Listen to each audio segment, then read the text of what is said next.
Hello, I'm David Chaston with 90 at 9, brought to you by interest.co.nz. This week, get everything you need to know in 90 seconds at 9 o'clock with news of an air of panic among Australian consumers. But first in the US, mortgage applications rose strongly last week and their mortgage interest rates fell sharply to a new record low of now under 3%. American CPI inflation rose in July, but only by 1%. That is the net of food prices that were up more than 4%, medical care that was up almost 6%, and rent which was up 2.3%. Offsetting these was petrol, which was down 20%. US federal government reported a $63 billion deficit for July, which was less than expected. The tax filing deadline change helped that a lot, though. But that takes the annual deficit to more than $2.9 trillion and easily a new record high, and that is 15% of US GDP. In Japan, their machine tool order levels are not recovering, still down more than 30% year on year. In Australia, wage growth there in the June quarter was the slowest since records were kept.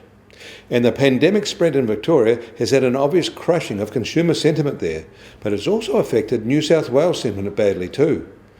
Australian consumers are clearly fearful of the COVID threat and uncertain about how it will play out, and that will have some bearing on the decisions in the near term. But there also looks like to be an air of panic in the Westpac Melbourne Institute Consumer Sentiment Survey that Westpac says is out of proportion to what still looks like a manageable virus-related risks outside of Victoria.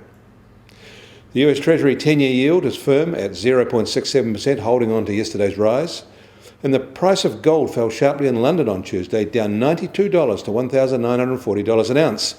After that, it went lower in New York by another $30 to $1,910 an ounce. In Asian markets yesterday, it went even lower again, down to $1,890 an ounce and a further $20 fall. Now today in New York, it is back up $43 to $1,933 an ounce. The net of all that is a drop of 5% in 2 days. This is the sort of volatility that is unusual for gold.